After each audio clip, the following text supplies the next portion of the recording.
Om Shri Sai Ram, offering my most humble pranams at the lotus feet of beloved Bhagawan. Dear Swami, respected elders, dear brothers and sisters. People often ask me, which is the best book on Swami, Shri Sathya Sai Baba, that either they can read or they can suggest to someone else who is asking them. Should they read the Sathyam Shivam Sundaram, which is Bhagawan's biography, penned by Professor Kasturi? Or should they read the Vahinis that are penned by Bhagawan himself? Should they read the Sathya Sai Speaks, which is a collection of discourses that Bhagawan has delivered? Or should they read any of the number of books available written by Samuel Sandweiss, or the book Catholic Priest Meets Sai Baba, written by Howard Murphet? So many authors have written books on Bhagawan. Which is the best book to begin with, or which is the best book to read? Having been an author myself, I have written about 5 books on Swami. I get tempted to suggest my own books. That is the author's ego that comes. If somebody asks me which is the best book, I will like, have you read my book? But is that the right book to offer? Is that the right book to suggest? This is a question I've often wondered, and I think, what is the book that Swami would suggest if someone were to ask him, Swami, which book should I read about you? Now, as I was wondering about this, I came across an experience narrated by Professor Kasturi in one of his talks, and it has been recorded in this book, Sathya Sai Baba, God in Action. It's a beautiful book, and that experience answered this question as to which is the best book on Shri Sathya Sai Baba that one can read about.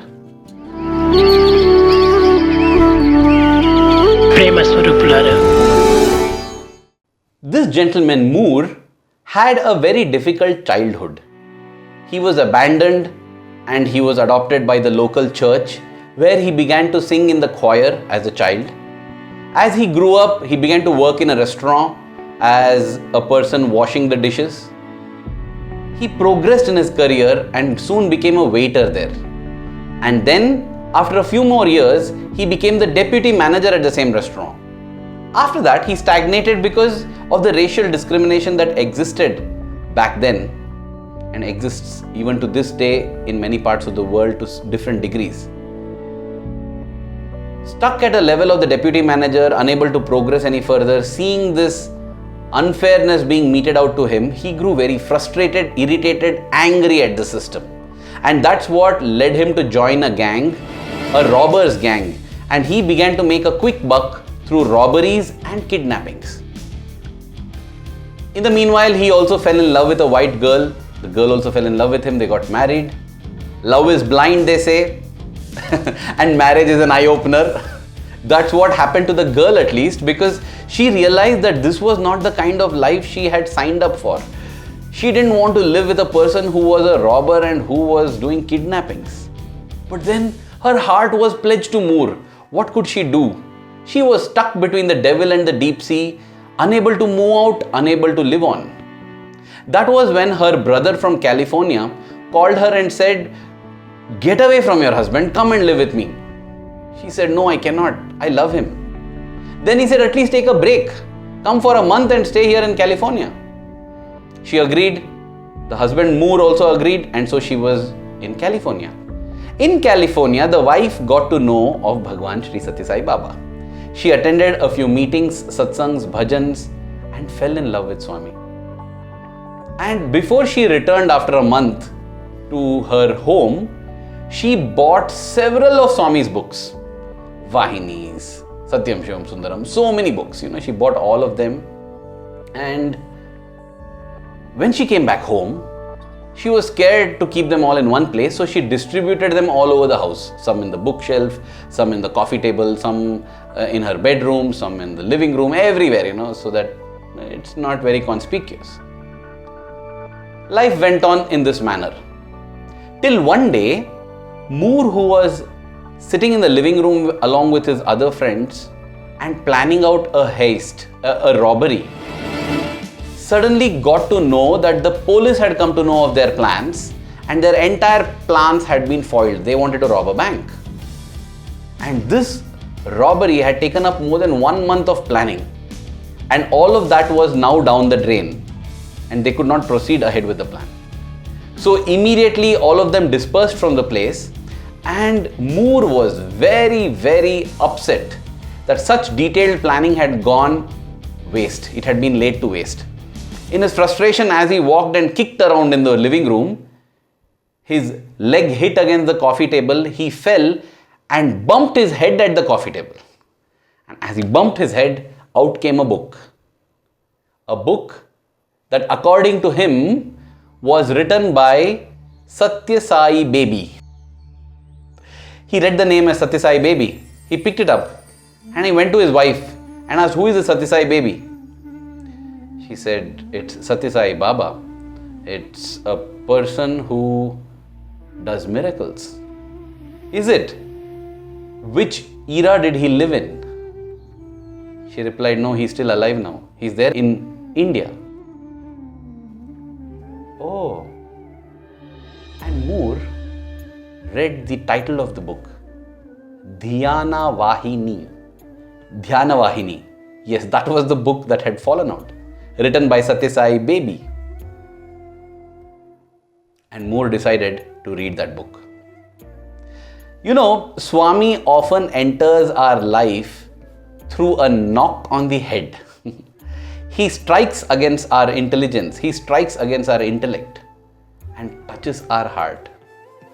Speaking of knock on the head, allow me to take a little detour and visit the life of a spiritual aspirant from the Ramanashram. This person had stayed with Ramana Maharshi for several years, for 15 years, indulging in sadhana, indulging in penance. And at the end of it, when Ramana Maharshi left his body, this person was all lost. He did not know what to do. And again, he happened to lay his hands on the Sathyam Shivam Sundaram, the first part. As he read that, something happened in his heart.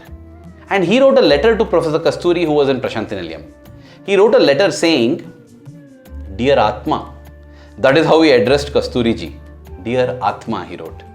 He wrote that I have done intense sadhana and penance along with Ramana Maharshi. I have stayed with him for 15 years. And yet, my mind is filled with doubts and my body is riddled with disease. The body is 75 years old and I fear that I will be completing this life without fulfilling the purpose of life. I would love to come and meet Sathya Sai Baba. Can you ask him whether I can come and meet him?"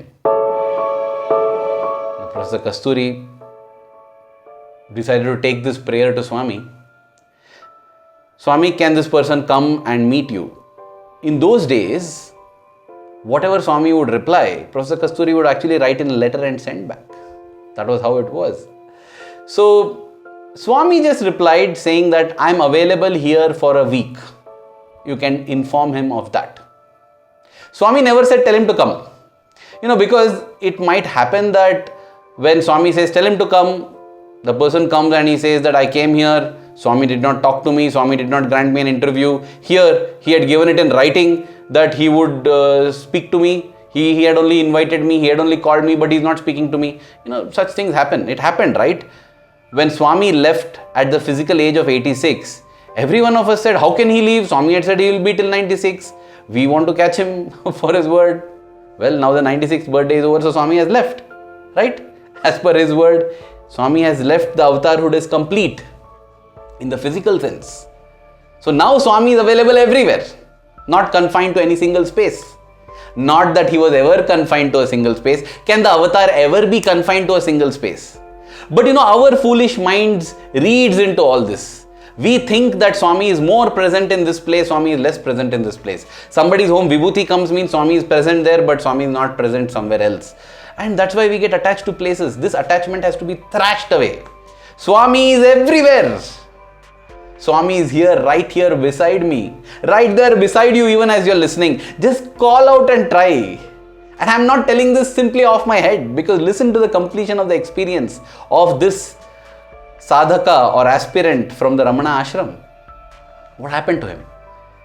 Professor Kasturi wrote back a letter saying that Swami is available for a week here. That's it. He did not say that you can come and meet him because, again, let me take another little detour. When Swami had visited Kerala, I think this was mostly in 1966 December. He had visited Kerala even in 1958 December, but this is an incident, I think, from 1966 December. So when Swami had been there, Swami visited many places. The details are available in several books. And when it was the day of his departure from Kerala, the state of Kerala, in the last discourse that he delivered there, Swami said that Swami was not happy with what he had been able to give to the people of Kerala.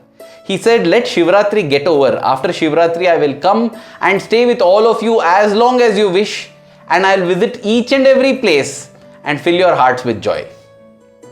This discourse was translated from Telugu into Malayalam by Professor Kasturi himself. And interestingly, there was a person from All India Radio, the director of the radio station in Kerala, who had come and recorded this entire discourse. After Swami left, he wrote to Professor Kasturi that Swami better come to Kerala after Shivratri, because I will wait for a week after Shivratri, and if he doesn't come, I will come to Puttaparthi and play this discourse before him where he has promised he will come. He cannot go back against his own word. You know what happened?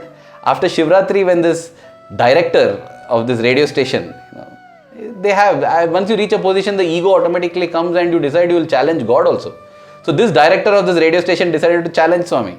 He said, I am going to come with this tape. So he told his people who worked in that radio station to get that tape cassette, and he said, let's just keep the tape ready at that one particular sentence, so that directly I can play and tell Swami, this is what you said. Can you believe it? In that entire discourse, only that one sentence along with the translation that Professor Kasturi had done into Malayalam was missing. It was missing.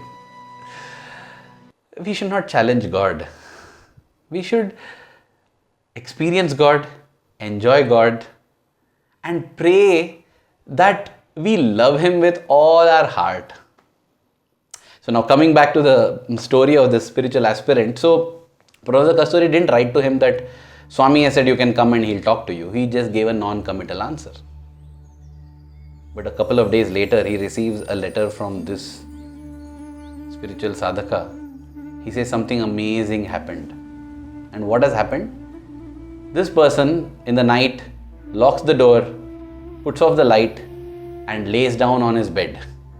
He doesn't get sleep because he is continuously bothered that his life has not found meaning. He may pass on any time now because he's already 75 years old, and yet he has not discovered the secret of life. What should I do? What should I do? And at that time, he gets a hit, a pat on his head. He gets up, quickly goes and switches on the light. There's nobody in the room. The door is locked and the wall has not been breached. It's not like somebody has broken the wall and come in. And very interestingly, he describes the hit on his head as hard but tolerable. The hit was firm and hard but tolerable, because that is how our beloved Swami hits us on the head. He hits us hard enough so that we are woken up and we pay attention. But yet, He's a loving mother, right? He loves us so much. He hits us in a manner that we don't suffer the pain. The hit is just to awaken, not to cause pain and suffering. Hard and firm, but tolerable. That's how the sadhaka describes the hit from Swami. He woke up and he saw there was nobody. Why did I say hit from Swami? Because the next moment, in the light that was on, he sees the form of Ramana Maharshi. And right beside the form of Ramana Maharshi, he sees the form of Swami. And both the forms come together, fuse, and it's only Swami left there. And Swami tells him, you are paying too much attention to the mind and bothering and worrying too much. Stop all your worries and anxieties and just witness your mind. Befriend your mind and witness your mind. And whenever the mind goes jumping from this thought to that thought, just tell your mind, you're trying to trick me. Don't do that. Stop. Come back. Do this. Be aware of where your mind is going every moment. And just watch. Watch your mind. When the time comes, I will come and give you the ultimate redemption. Don't worry. I will give you. With that assurance, Swami left. There was no need. There was no need for that aspirant to go to Prashantinilayam or Puttaparthi. Because Prashantinilayam and Puttaparthi is there where there is yearning for Swami. Yearn for Swami in Guatemala and Guatemala becomes Prashantinilayam. Yearn for Swami in Sri Lanka, Colombo becomes Prashantinilayam. Go to Prashantinilayam without yearning for Swami, even Prashantinilayam doesn't remain Prashantinilayam. The yearning for Swami is what matters, and that's what he is looking out for. And when you yearn, he gives a pat on the head to awaken you to his presence. That's what happened to that spiritual aspirant from Ramanashram. That's what happened to Moore. And can you believe it? Moore picks the Dhyana Vahini and in one sitting reads it from the first word to the last word. Dear brothers and sisters, personally for me that is a miracle in itself. Because the Dhyana Vahini is not a light reading book at all. Let me confess, I have not finished reading the Dhyana Vahini. I find it very difficult to read it continuously. I find it difficult even to finish it in one go. One needs to have a lot of love for Swami and a lot of practice doing dhyana in order to appreciate Dhyana Vahini. Here is Moore. He didn't even know that this is Sai Baba. He called him Sai Baby. Forget loving Swami and all that. Sai Baby he called him. And I don't think he had even heard or understood the import of the word dhyana ever in his life. And yet he read. He read the book from the first page to the last page. I don't know what he read. Because that is what Bhagawan does. When Bhagawan decides to enter the life, it doesn't matter whether it's a Sathya Sai Speaks or Dhyana Vahini or somebody's experience book. He will enter. When the time is right, he will enter. And there was a change in his heart. Moore decided that I must go and see this Sai Baba, Sai Baby. He began to go for satsangs. He began to go for bhajans. And he began to wonder, how can I conduct bhajans in my house? Because the settings is not nice. Gangsters are there, up and down. How will I want to have bhajans in my house, but how do I do this? When he was lost in this kind of turmoil now, he's discussing with his wife, we need to have bhajans at home.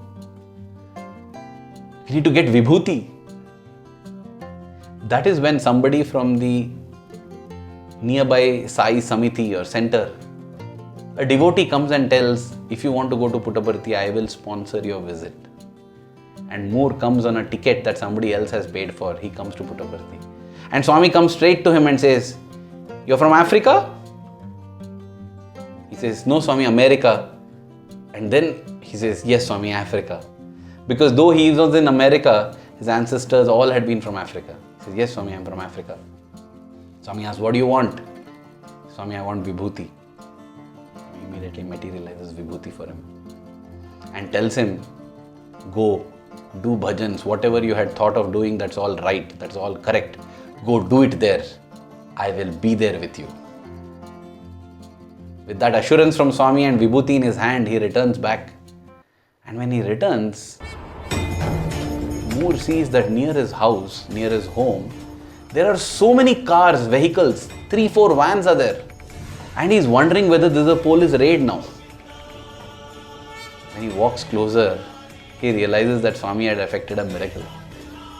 His boss, the gangster leader, is walking out and telling Moore, we have decided to move on. We don't want to be here in this home. We are all going. You want to join us, you can join us. You want to stay here, you can stay here. But we want to vacate. We don't want to stay here anymore. How? Why?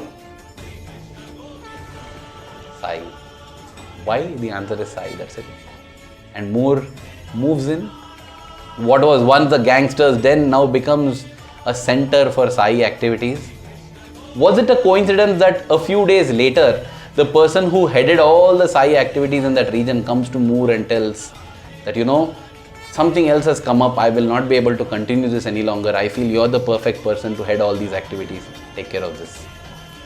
And that's how, with a knock on his head from the coffee table, and through the reading of the Dhyana Vahini, Moore got God into his life, got Swami into his life. In conclusion, dear brothers and sisters, it does not matter which book it is. Because when there is yearning, that is the negative electrode of the battery. And when there is God's grace, that is the positive electrode of the battery, there will be a current. Swami can reach us through the Vahinis, through the Sathya Sai Speaks, through any of the books. So let's not waste time in wondering which is the best Swami's book to read, which is the first book that I should read, what is the order. No. Let's just yearn for Swami, pick up any book and read. What matters is yearning for Swami. Yearning for Swami is what converts every home into Prashanti Nilayam. Dear Swami, may our love for you keep growing every passing moment. Thank you. Jai Sai Ram.